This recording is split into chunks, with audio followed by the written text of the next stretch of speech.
नमस्कार विद्यार्थी मित्रांनो, मॅथ्स फॉर सायन्स या यूट्यूब चॅनलमध्ये मी आपणा सर्वांचं खूप खूप स्वागत करते. आपण बघतो application of derivative.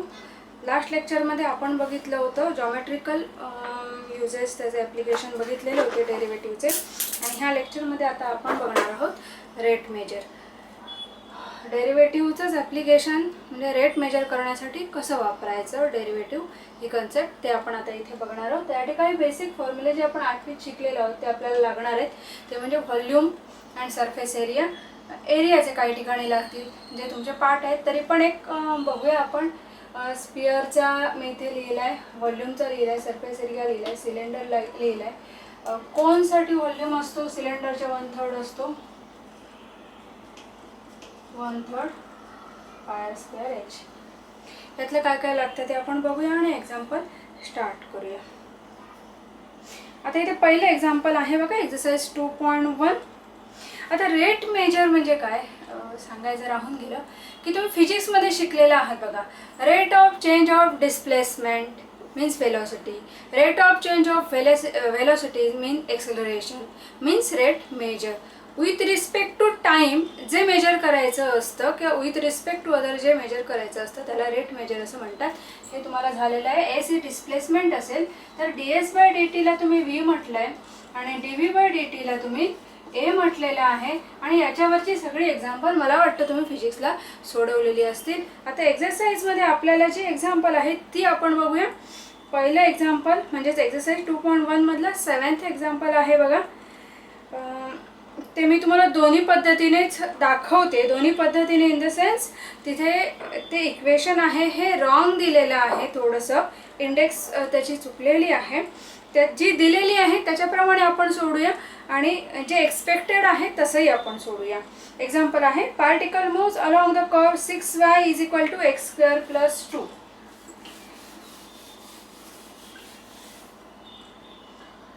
6y = x² + 2. Particle moves along this curve. ह्या कर्वच्या अलॉंग मध्ये पार्टिकल मूव्ह होतोय. Find a point on the curve. या कर्वचा पॉइंट काढायचं आहे म्हणजेच आपल्याला एक्स आणि वायच्या व्हॅल्यू काढायच्या आहेत की काल आपण काढलेलं होतं एका एक्झाम्पलमध्ये. Point on the at which Y coordinate is changing. y coordinate is changing. आता y coordinate is changing means dy/dt. x coordinateला आपण x म्हटलं, y coordinateला y म्हटलं तर y coordinate is changing means dy/dt. काय कंडिशन दिले? y coordinate is changing 8 times x coordinate. 8 times x coordinate. ज्या प्रमाणात x coordinate change होतोय त्याच्या 8 पटीने वाय कोऑर्डिनेट चेंज होतोय.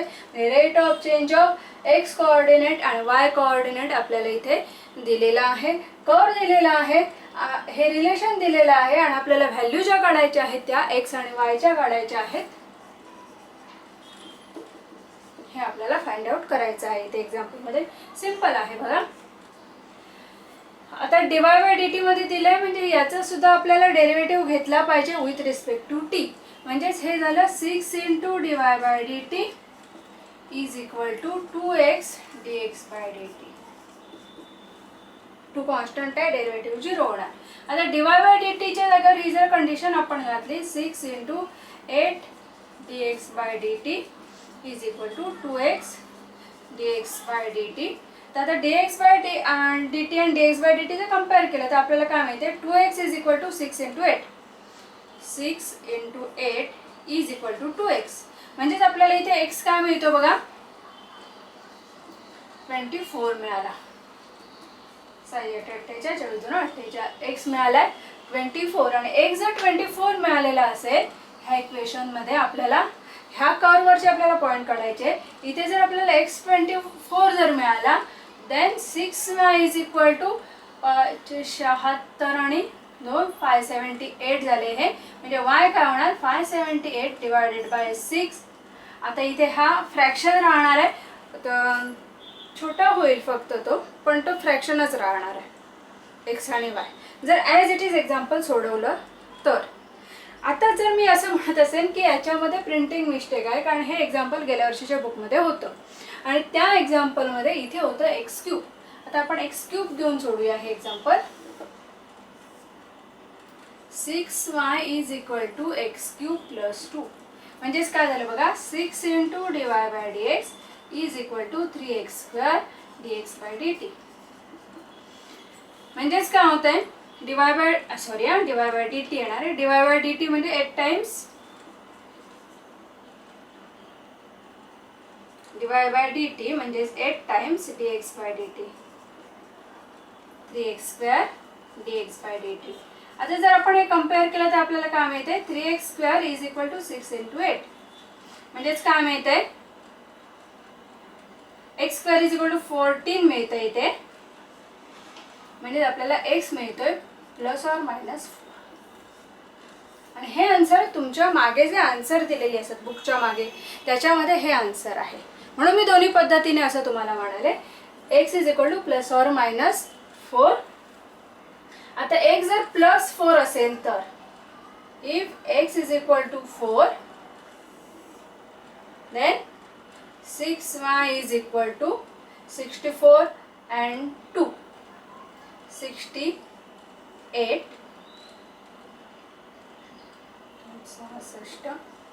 y is equal to 11. If x is equal to 4, y is equal to 11. If x is equal to minus 4, दोन value येणार कारण इथे स्क्वेअर आहे त्यापेक्षा दोन व्हॅल्यू आले. x is equal to minus 4. म्हणजेच काय झालं बघा, हे 6y is equal to minus 64 plus 2 means 6y is equal to minus 62 झाला. y is equal to minus 62 upon 6 minus 31 by 3 x minus 4. आता तुम्ही कसंही सोडवा, हे आन्सर मागे आहे. हे जे आन्सर आहे ना, प्लस 4 11 म्हणजे 4 11 आणि मायनस 4 मायनस 31 3, हे आन्सर मागे दिलेलं आहे. म्हणजे हे इक्वेशन घ्यायला पाहिजे त्याच्यासाठी. आणि चुकून पेपरमध्ये जर असं एक्झाम्पल आलं एक्स स्क्वेअर प्लस 2 जर आलं तर तुमचं आन्सर हे असं असणार आहे, x 24 आणि y 578/6 किंवा 0.3 मध्ये ते कन्वर्ट करून तुम्ही लिहू शकता. एक्झाम्पल कसं सोडवायचं ते तुम्हाला कळालं. आता इक्वेशन कुठचंही येऊ दे किंवा रिलेशन काही त्याने देऊ दे, प्रॉब्लेम काहीच नाही आहे. नेक्स्ट एक्झाम्पल बघूया.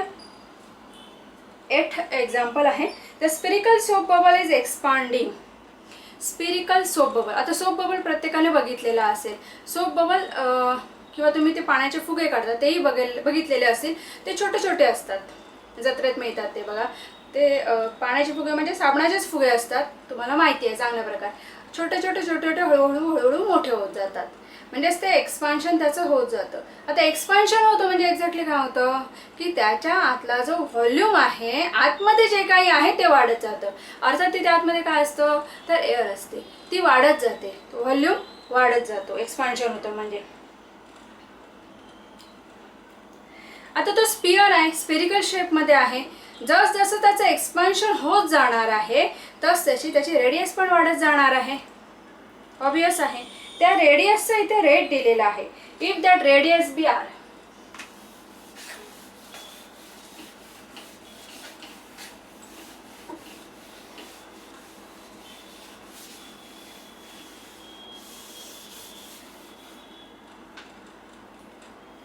let the radius of soap bubble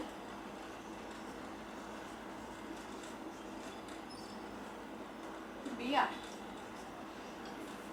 तर त्याची rate of change of radius दिलेला आहे dr/dt. इथे बघा प्रत्येक example with respect to t येते, कारण विथ रिस्पेक्ट टू टाइम आहे ते रेट मेजर आहे. 0.02 सेंटीमीटर पर सेकंड.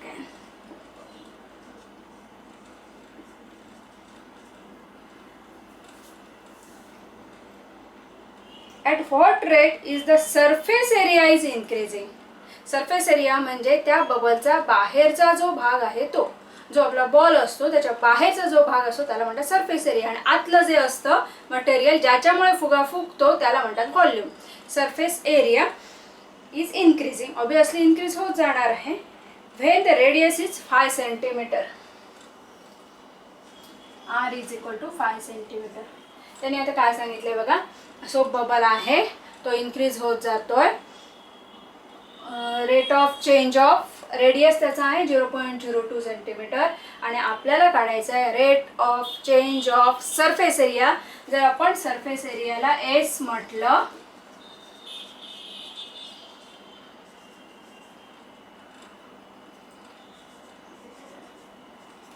मग आपल्याला काय काढायचं आहे, ds/dt फाइंड आउट इथे करायचं आहे. केव्हा, when r is equal to 5 centimetre. Exactly जेव्हा ती रेडियस 5 सेंटीमीटर होणार आहे त्यावेळी आपल्याला rate of change of surface area find out करायचं आहे.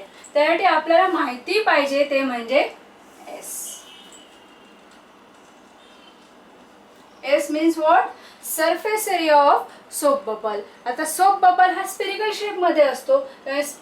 स्पिअरचा जो सरफेस एरियाचा फॉर्म्युला आहे 4πr², तोच इथे ऍप्लिकेबल आहे 4πr². आता काढायचं आहे ds/dt, त्यामुळे याचा with respect to t derivative आपण घेऊया. ds/dt is equal to 4π constant r² 2r dr/dt. आता आरचा पण with respect to t derivative इथे येणार. का येणार, कारण आर पण विथ रिस्पेक्ट टू टाइम इथे चेंज होणार आहे. त्यामुळे dr/dt पण इथे आपल्याला लिहायला पाहिजे, which is equal to 4i किंवा आपण 8πr dr/dt इथे दिलेलं आहे बघा 0.02. So this is equal to 8 × 0.02 0.16 πr. हे काय मिळालंय, rate of change of surface area in general. आता पर्टिक्युलर आपल्याला काढायचं आहे when r is equal to 5 centimetre. Substitute r is equal to 5 in this equation. Therefore ds/dt is equal to 0.16 into r ची value आधी लिहिते मी 5 into pi, म्हणजेच हे किती झालं 0.8 पाय. आता सरफेस एरिया आहे, इथे तुम्हाला युनिट हे कंपल्सरी लिहायला पाहिजे, centimetre square per second. Area म्हटल्यानंतर सेंटीमीटर स्क्वेअर येणार, व्हॉल्यूम असेल तर सेंटीमीटर क्यूब येणार. कळालंय, सोपं आहे एक्झाम्पल. थोडीशी प्रॅक्टिस केलात एक्झाम्पलची की या टाईपची सगळी एक्झाम्पल तुम्हाला इझी वाटत जाणार आहे. नेक्स्ट अजून काही सरफेस एरिया, सोप बबल आहे, स्पिरिकल बलून आहेत. सगळे एक्झाम्पल ही याच एकाच टाईपमध्ये आहेत की तुम्ही सोडवा. हा फॉर्म्युला कुठेतरी तुम्हाला आणि पुढचा फॉर्म्युला आपण कर्व सरफेस एरिया वगैरे असं काय काय बघितलेलं होतं. काही ठिकाणी तुम्हाला सर्कल दिलेलं असेल, सर्कलचं एक एक्झाम्पल असणार. पाण्यामध्ये खडा टाकल्यानंतर त्याचे जे तरंग उठतात, जे सर्क्युलर शेप तयार होतो, त्याचं कुठेतरी एक एक्झाम्पल असणार. ते पण तुम्ही एक बघा. त्याचा एरिया ऑफ सर्कल येणार πr² आणि त्याच्यावरनं ते सोडवायचं आहे. नेक्स्ट बघूया example number 10. Each side of an equilateral triangle increases at the rate of √2 centimetre per second.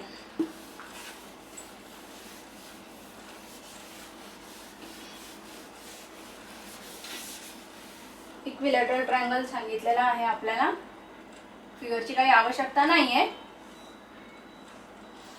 आपण ही साइड एस मानूया. इक्विलॅटरल ट्रायंगल आहे त्यामुळे ऑल साइड्स आर इक्वल.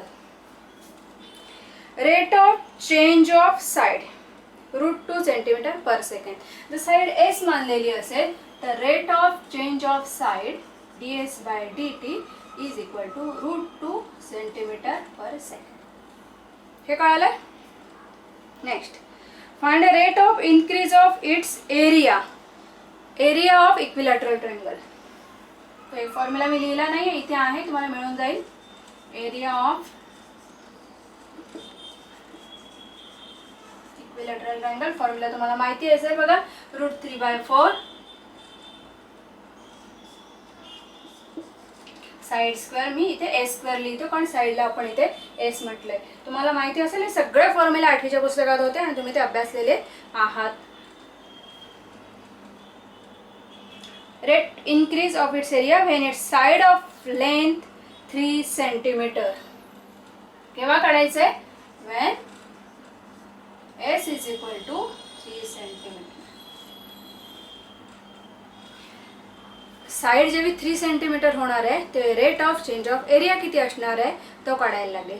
जसं आपण या अगोदरच्या एक्झाम्पलमध्ये केलं ते स्पेरिकल सोप बबलचं एक्झाम्पल होतं त्याच्यामध्ये की आधी आपण जनरल काढला सरफेस एरिया ds/dt आणि नंतर आपण एक्झॅक्ट काढला पर्टिक्युलर काढला when r is equal to किती व्हॅल्यू होती ना ती 5 सेंटीमीटर ठेवून. तसंच आपल्याला s is equal to 3 centimetre ठेवल्यानंतर व्हॅल्यू मिळणार आहे. सेम लाईनवर एक्झाम्पल सॉल्व्ह करूया, पटकन करूया. एरियाला मी इथे a म्हणते. हे सगळं एवढं लिहून ते dt ऑफ असं लिहू शकत नाही त्यामुळे a लिहिते. Therefore dA/dt. पुन्हा इथे बघा t आलं. रेट मेजरचा अर्थ तुमच्या लक्षात येत असेल. √3/4 s² 2s. आता इथे पण विथ रिस्पेक्ट टू टी, कारण जसं याचा एरिया वाढत जाणार आहे याचाच अर्थ त्याची साईड पण वाढत जाणार आहे त्यामुळे ds/dt. आता ds/dt त्याने दिले √2 सेंटीमीटर. √3. आता हे 2 झाले. येस 2 कसे झाले 2 2 जा 4. ds/dt √2. कसं तरी दिसतंय म्हणून फक्त असं लिहिते √2 आणि हा राहिलेला जो s आहे तो इथे लिहिते. हे काय झालं सांगा dA/dt झालं general rate of change of area of equilateral triangle. आता पर्टिक्युलर काढायचं आहे आपल्याला when s is equal to 3 centimetre. Therefore when s is equal to 3 centimetre dA/dt काय करायचं आहे फक्त या s जो आहे त्या sच्या जागेवर आपल्याला 3 ठेवायचं आहे. आता हे √3 इंटू √2 म्हणजे √6 झाले आणि हा 3 बाहेर येणार म्हणजे 3/2 होणार 3/2 आणि हे √6. आता याचं युनिट बघा एरिया आहे हे सेंटीमीटर आहे. Rate of change of with respect to time आहे so centimetre square per second. इथे युनिट मात्र लिहायला विसरायचं नाही नाही टॉप केसेसमध्ये 1 मार्क जाणार. जनरल विद्यार्थ्यांचे ज्यांना अप टू 72 मार्क्स मिळतील 70 पर्यंत जे विद्यार्थी जातील त्यांचे मार्क्स कट होणार नाही. पण सगळ्यांनी हाताला सवय लावा कारण आता बहुतांशी विद्यार्थी हे 70 अबाव जातात.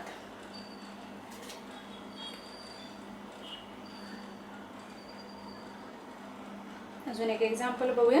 बाकीचे एक्झाम्पल सोपी आहेत तुम्ही सोडवा. नाही आली तर मला विचारा डिस्क्रिप्शन बॉक्समध्ये मी माझे सगळे डिटेल्स तुम्हाला देते. Water is pour into an inverted hollow cone. Last example आहे एक्सरसाइज मधलं. थोडंसं मला डिफिकल्ट वाटलं म्हणून मी ते एक्झाम्पल घेतलंय. बाकी लॅडरची एक्झाम्पल आहेत ती सोपी आहेत तुम्ही सोडवा. नाही आली तर मला विचारा. अगदी सगळ्याच मुलांना नाही आली तर मी त्याच्यावर पुन्हा एक व्हिडिओ करेन पण तुम्ही प्रयत्न करा. Water is pour into a inverted hollow कोन.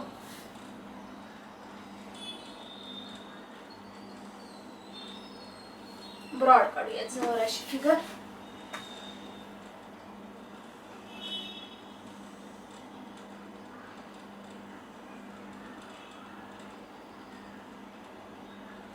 कोण दिसतं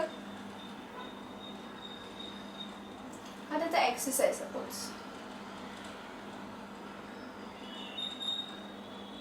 ही रेडियस आहे. कोण डोळ्यासमोर आला असेल बड्डेच्या वेळेला आपण जशी टोपी घालतो ती तो आपण असा केलाय म्हणजे आपण पॉपकॉर्न खातो तो कोन.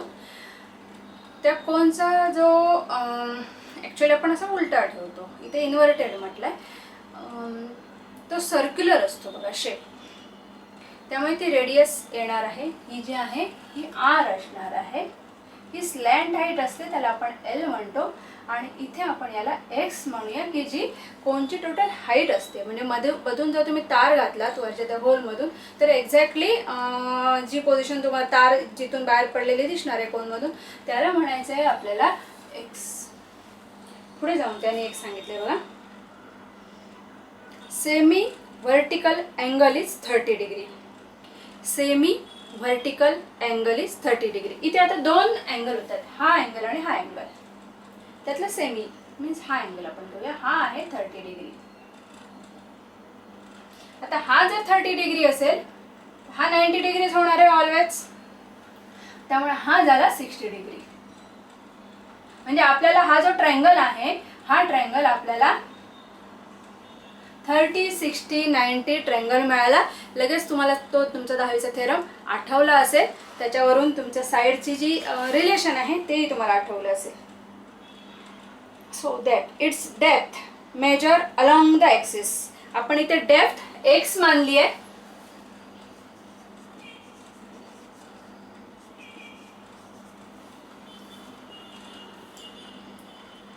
increases at the rate of 1 centimeter per second.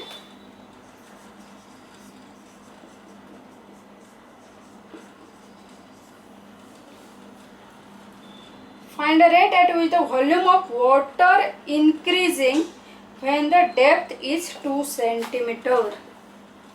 Volume of pool. आता इथे जी एच असते, हा जो एच असतो तो म्हणजे हा असतो ॲक्च्युली हाईट ऑफ दॅट कोन. आता इथे आपण एक्स घेतलाय त्यामुळे तो फॉर्म्युला थोडासा मॉडिफाईड करून इथे आपण एक्स घेऊया आणि फाइंड आउट काय करायचंय. D v by d t and x is equal to 2 centimetre. when x is equal to 2 centimetre. परत एकदा बघा, कोन आहे. पॉपकॉर्न खाताना जसा तुम्ही कोन हातात धरताय तसा हा कोन आहे. त्याच्यामध्ये आपल्याला वॉटर टाकायचं आहे. तर कंडिशन कशा दिल्या आहेत त्याने की हा जो अँगल आहे म्हणजे मध्ये जर तुम्ही एक तार घातली तर त्या तारेचा आणि जी स्लॅंट हाईट आहे त्याच्यामधला जो अँगल आहे तो 30 डिग्री दिलेला आहे. इथे ही आर आहे, स्लॅंट हाईट म्हणून एल घेतली आहे, ही एक्स घेतली आहे. नंतर काय म्हटलंय त्यांनी, rate of change of depth is 1 centimetre per second. एका सेकंदाला 1 सेंटीमीटर ती चेंज होते डेप्थ. म्हणजे एका सेकंदाला आपण इथे 1 सेंटीमीटरने वाढते उंची असं आपण म्हणूया. तर त्याने काय विचारलंय, rate of change of volume. आपण पाणी आतमध्ये भरतोय. Rate of change of volume काय असणार when X is equal to 2 centimetre. आता हे सुद्धा एक्झाम्पल मागे आपण जी 2 एक्झाम्पल सोडवली तसंच सोडवायचं आहे.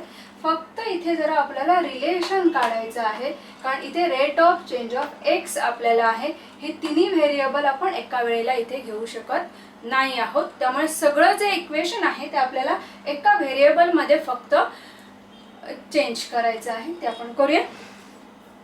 बघा इथे since v is equal to 1/3 pi r square x. आता x आपल्याला पाहिजे पण आपल्याला r स्क्वेअर नकोय. r स्क्वेअर आपण x मध्ये कन्वर्ट करूया. आता इथे बघा हा राईट अँगल ट्रायंगल झाला. देअरफॉर थोडंसं रफ वर्क करते इथे. r square is equal to l square minus x square. r square म्हणजे काय झाला, hypotenuse minus height square, Pythagoras theorem. आता हा एल आहे, 60 डिग्री समोरचं जी साईड असते ती √3/2 असते. हा तुमचा थेरम आहे 360 90 theorem. X is equal to √3/2 l. कुठून आले हे, 30 60 90 थेरम जो तुम्ही 10वीला शिकलेला. तिथून काय मिळालं, x is equal to √3/2 l. आणि 30च्या समोरची काय असते तर याच्या हाफ असते l/2 असते.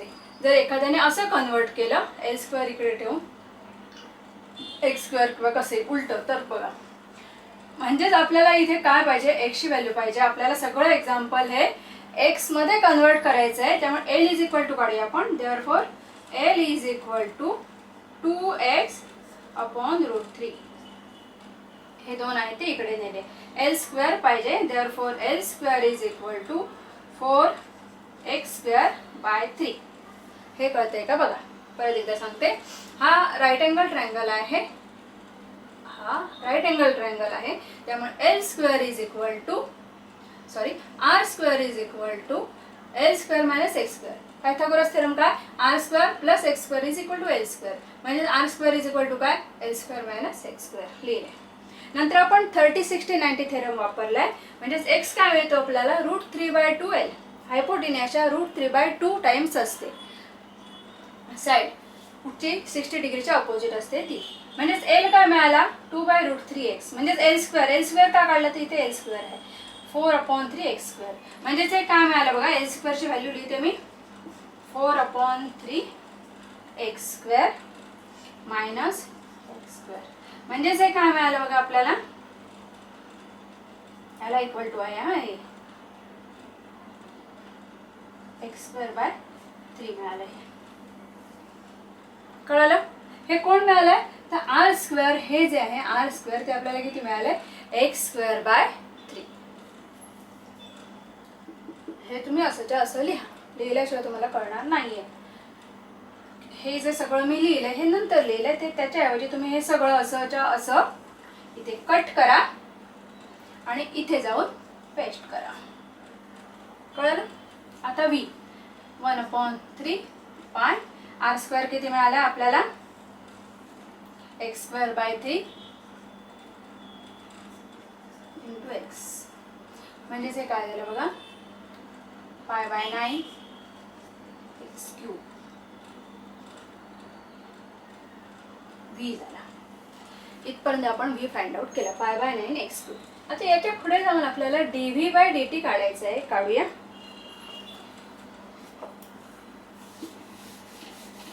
फॉर्म्युला तुम्ही लक्षात ठेवा, मी विसरले तर.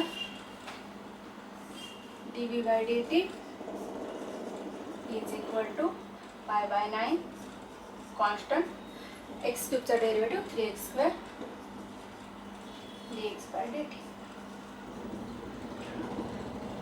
π/3 होणार आहे x² dx/dt. त्याने दिलेला आहे 1 आहे, 1 सेंटीमीटर पर सेकंड. हे बघा 1 centimetre per second which is equal to 1. म्हणजेच काय मिळालं आपल्याला, dv/dt is equal to π/3 x² मिळाला.